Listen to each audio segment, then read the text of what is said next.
ಎಲ್ಲರಿಗೂ ನಮಸ್ತೆ. Welcome to my YouTube channel Vidya's lifestyle vlog. ಇವತ್ತು ನಾನು ಮಧ್ಯಾಹ್ನದಿಂದ ವ್ಲಾಗ್ನ ಶುರು ಮಾಡ್ತಾ ಇದ್ದೀನಿ. ಏನು ಗೊತ್ತಾ, ಮನೇಲಿ ಮಕ್ಕಳು ಇಲ್ಲದೆ ಇರೋದ್ರಿಂದ ಅಡುಗೆ ಮಾಡ್ಕೊಳ್ಳೋಕ್ಕೆ ಮೂಡಿರಲ್ಲ. ಇನ್ನು ನನ್ನ ಹಸ್ಬೆಂಡ್ ಕೂಡ ಊಟಕ್ಕೆ ಬರಲ್ಲ ಅಂತ ಅಂದ್ರೆ ಇನ್ನೊಬ್ಳಿಗೋಸ್ಕರ ಏನು ಅಡುಗೆ ಮಾಡ್ಕೊಳ್ಳೋದು ಅಂತ ರಾತ್ರಿದು ಮುದ್ದೆ ಉಳ್ಕೊಂಡ್ಬಿಟ್ಟಿತ್ತಾಯ್ತಾ ಸ್ವಲ್ಪ. ಅದಕ್ಕೇ ನಾನು ಅಂಬ್ಲಿ ಮಾಡ್ಕೊಳ್ಳೋಣ ಅಂತ ಅಂದ್ಕೊಂಡು ಇವತ್ತು ಟ್ರೈ ಮಾಡ್ತಾ ಇದ್ದೀನಿ. ಮುದ್ದೆನೆಲ್ಲ ಚೆನ್ನಾಗಿ ಕಿವುಚ್ಕೊಂಡು ಸ್ವಲ್ಪ ನೀರು ಹಾಕಿ ಒಂದು ಹಾಫ್ ಆನ್ ಅವರ್ ನೆನೆಯೋದಕ್ಕೆ ಇಟ್ಟಿದ್ದೆ. ಏನಂದರೆ ಈ ಥರ ನೆನೆಸೋದ್ರಿಂದ ಮಿಕ್ಸಿಗೆ ಹಾಕಿದಾಗ ಬೇಗ ನುಣ್ಣಗಾಗುತ್ತೆ ಅನ್ನೋ ಒಂದು ರೀಸನ್ಗಷ್ಟೇ ನೆನೆಸೋದು. ಇಲ್ಲ ಕೈಯಿಂದ ಚೆನ್ನಾಗಿ ಕಿವುಚ್ಕೊಂಡು ಇಮಿಡಿಯೇಟ್ ಕೂಡ ಮಾಡ್ಕೋಬೋದು. ಇನ್ನು ಮಿಕ್ಸಿ ಜಾರ್ ತೊಗೊಂಡು ಸ್ವಲ್ಪ ಧನಿಯಾ ಮತ್ತು ಒಂಚೂರು ಜೀರಿಗೆನ ಹಾಕ್ಕೊಂಡಿದ್ದೀನಿ ಫ್ಲೇವರ್ಗೋಸ್ಕರ. ಇನ್ನು ಅದ್ರ ಜೊತೆಗೆ ಕಿವುಚಿಟ್ಟಿದ್ವಿ ನೋಡಿ ಮುದ್ದೆ, ಅದನ್ನು ಕೂಡ ಸೇರಿಸ್ಕೊಳ್ತಾ ಇದ್ದೀನಿ.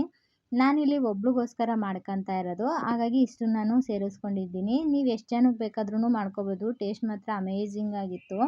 ಇನ್ನು ಇದನ್ನು ನುಣ್ಣಗಾಗೋ ಥರ ಚೆನ್ನಾಗಿ ರುಬ್ಕೊಳ್ತಾ ಇದ್ದೀನಿ. ಏನಂತಂದರೆ ಧನಿಯಾ ಮತ್ತು ಜೀರಿಗೆ ಅದೆಲ್ಲ ಫ್ಲೇವರ್ ಬಿಟ್ಕೋಬೇಕು. ಫಸ್ಟಿಗೆ ಸ್ವಲ್ಪ ಕ್ವಾಂಟಿಟಿ ಇದ್ದಿದ್ದರೆ, ನಾನು ಜಾಸ್ತಿ ಕ್ವಾಂಟಿಟಿ ಮಾಡಿದರೆ ಅವೆರಡೂ ಚೆನ್ನಾಗಿ ಪೌಡರ್ ಮಾಡ್ಕೊಂಡು ಆಮೇಲೆ ಮುದ್ದೆ ಸೇರಿಸ್ತಾ ಇದ್ದೆ. ಆದರೆ ನಾನು ಒಂಚೂರು ಕ್ವಾಂಟಿಟಿಲಿ ಮಾಡ್ತಿರೋದ್ರಿಂದ ಜೊತೆಗೆ ಹಾಕ್ಕೊಂಡ್ಬಿಟ್ಟೆ. ಇವಾಗ ಸ್ವಲ್ಪ ರುಚಿಗೆ ಎಷ್ಟು ಬೇಕೋ ಅಷ್ಟು ಉಪ್ಪು ಮತ್ತು ಪೆಪ್ಪರ್ ಕೂಡ ಸೇರಿಸ್ಕೊಂಡಿದ್ದೀನಿ. ಇನ್ನು ಮೊಸರು ಬಂದ್ಬಿಟ್ಟು ಮನೇಲೇ ಮಾಡಿರೋ ಅಂಥದ್ದು.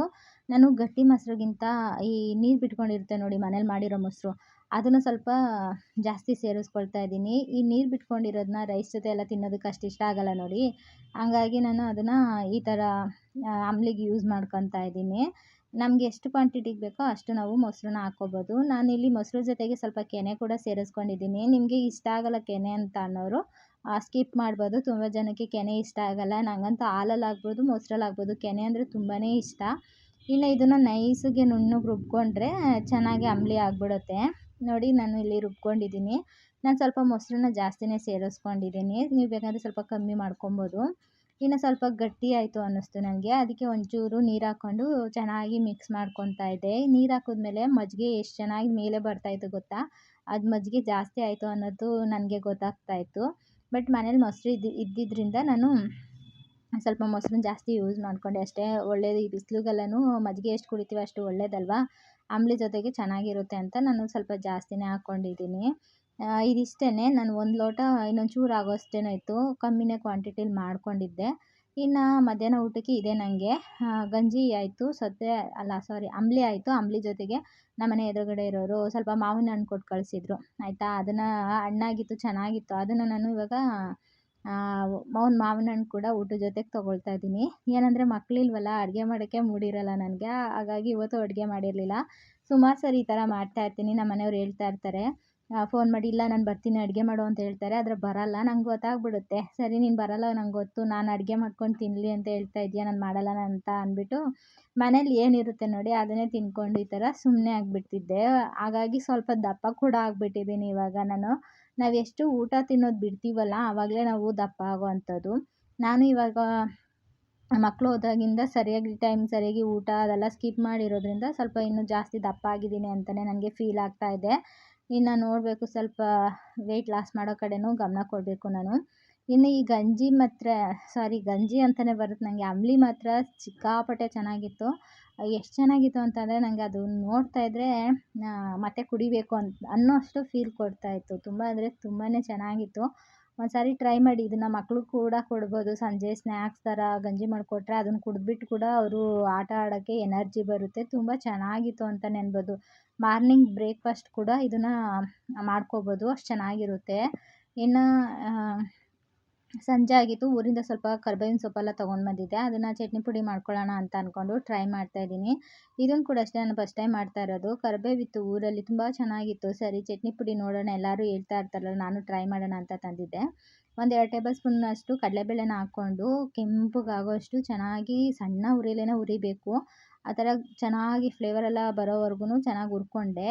ಇನ್ನು ಅದು ಕಡಲೆಬೇಳೆ ಹುರಿದಿದ್ದಾದಮೇಲೆ ಒಂಚೂರು ಒಂದು ಅರ್ಧ ಟೇಬಲ್ ಸ್ಪೂನಷ್ಟು ಮೆಂತ್ಯ ಕೂಡ ಹಾಕ್ಕೊಂಡು ಅದನ್ನು ಕೂಡ ಅಷ್ಟೇ ತುಂಬ ಕಲರ್ ಚೇಂಜಾಗಿ ಅದು ಘಮ ಬರಬೇಕು ಅಲ್ಲಿವರೆಗೂ ಚೆನ್ನಾಗಿ ಹುರ್ಕೋಬೇಕಾಗುತ್ತೆ.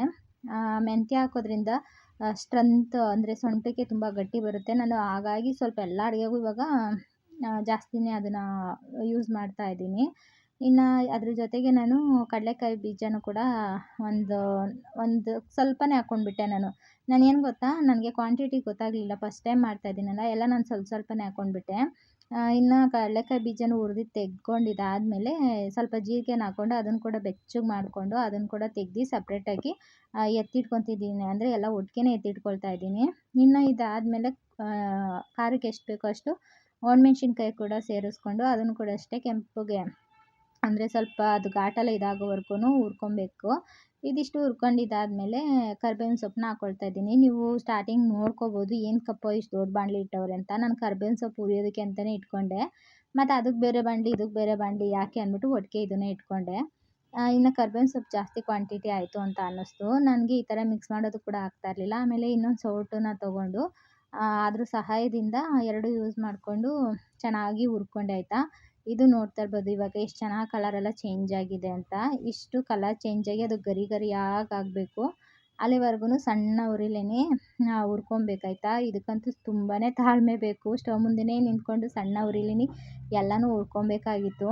ಸೊ ಎಲ್ಲ ಈ ಥರ ನೀಟಾಗಿ ಹುರ್ದು ತೆಗೆದಿಟ್ಕೊಂಡೆ. ನನಗೆ ಕರಿಬೇವು ಸ್ವಲ್ಪ ಜಾಸ್ತಿ ಕ್ವಾಂಟಿಟಿ ಆಗೋಯಿತು ಅನ್ನಿಸ್ತು. ಒಂದು ಸ್ವಲ್ಪ ಈಗ ನಾನು ಏನೆಲ್ಲ ಹುರಿದಿಟ್ಕೊಂಡಿದ್ದೆ ನೋಡಿ ಅದಕ್ಕಾಗಿದ್ದರೆ ನಾನು ಒಂದು ಸ್ವಲ್ಪನೇ ಹಾಕ್ಕೊಂಡಿದ್ರೆ ನನಗೆ ಕ್ವಾಂಟಿಟಿ ಸರಿ ಹೋಗ್ತಾ ಇತ್ತೇನೋ. ಆದರೆ ಕರ್ಬೇವಿನ ಸೊಪ್ಪು ತುಂಬ ಜಾಸ್ತಿ ಆಯಿತು. ಮತ್ತು ಊರಿಂದ ಬೇರೆ ಅಲ್ವಾ ಘಮ ತುಂಬಾ ಇತ್ತು. ನಾಟಿ ಸೊಪ್ಪು ಅಂತ ಅಂದರೆ ಅಷ್ಟೇ ಫ್ಲೇವರ್ ತುಂಬ ಚೆನ್ನಾಗಿ ಬರುತ್ತೆ. ಅದೊಂಥರ ಕರ್ಬೇವಿಂದು ಘಾಟ್ ಥರನೇ ಇದ್ಬಿಡುತ್ತೆ. ನಂಗೆ ಅದು ಸರಿಯಾಗಿ ಗೊತ್ತಾಗಲಿಲ್ಲ ಈ ಸಾರಿ. ಅದೇ ಚೆನ್ನಾಗಿತ್ತು ಬಟ್ ಏನಂತಾರಲ್ಲ ಕರಿಬೇವು ಜಾಸ್ತಿ ಆಯಿತು ಅನ್ನೋ ಥರ ಫೀಲ್ ಕೊಡ್ತಾಯಿತ್ತು. ಇನ್ನು ಸ್ವಲ್ಪ ಕೊಬ್ಬರಿನ ಕೂಡ ಸಣ್ಣಕ್ಕೆ ಹಚ್ಕೊಂಡು ಅದನ್ನು ಬಾಣಲಿ ಬಿಸಿ ಇತ್ತಲ್ಲ ಅದರಲ್ಲಿನೇ ಹಾಕಿ ಬಿಟ್ಟಿದ್ದೆ. ಇನ್ನು ಮಿಕ್ಸಿ ಜಾರಿಗೆ ನಾನು ಕೊಬ್ಬರಿ ಮತ್ತು ಏನು ಹುರಿದಿಟ್ಕೊಂಡಿದ್ದೆ ನೋಡಿ ಇದನ್ನೆಲ್ಲ ಹಾಕ್ಕೊಂಡು ಇದ್ರ ಜೊತೆಗೆ ನಾನು ಇಂಗು ಕೂಡ ಸೇರಿಸ್ಕೊಳ್ತಾ ಇದ್ದೀನಿ. ಇಂಗು ಹಾಕೋದ್ರಿಂದ ಒಂಥರ ಫ್ಲೇವರ್ ಇನ್ನೂ ಚೆನ್ನಾಗಿರುತ್ತೆ.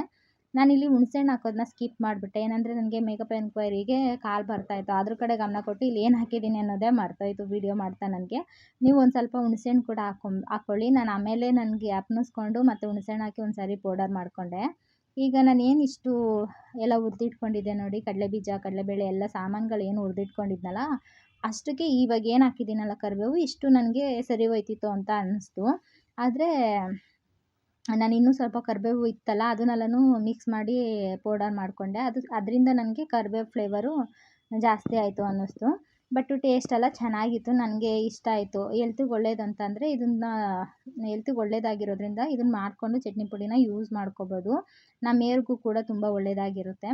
ಇನ್ನು ಇವತ್ತಿನ ವ್ಲಾಗ್ ಕೂಡ ಇಲ್ಲಿಗೆ ಎಂಡ್ ಮಾಡ್ತೀನಿ. ಇವತ್ತಿನ ವ್ಲಾಗ್ ಇಷ್ಟ ಆಗಿದೆ ಅಂತ ಭಾವಿಸ್ತೀನಿ. ಇಷ್ಟ ಆದರೆ ಪ್ಲೀಸ್ ಒಂದು ಲೈಕ್ ಮಾಡಿ ಚಾನಲ್ನ ಸಬ್ಸ್ಕ್ರೈಬ್ ಮಾಡಿಕೊಂಡು ಸಪೋರ್ಟ್ ಮಾಡಿ. ಖಂಡಿತವಾಗ್ಲೂ ತುಂಬ ಚೆನ್ನಾಗಿದೆ ಈ ಚಟ್ನಿ ಪುಡಿ ಅಂತೂ. ಒಂದು ಸಾರಿ ಟ್ರೈ ಮಾಡಿ. ಇಲ್ಲಿವರೆಗೂ ಸಮಯ ಕೊಟ್ಟು ವಿಡಿಯೋ ನೋಡೋಕ್ಕೆ ಥ್ಯಾಂಕ್ ಯು ಸೋ ಮಚ್.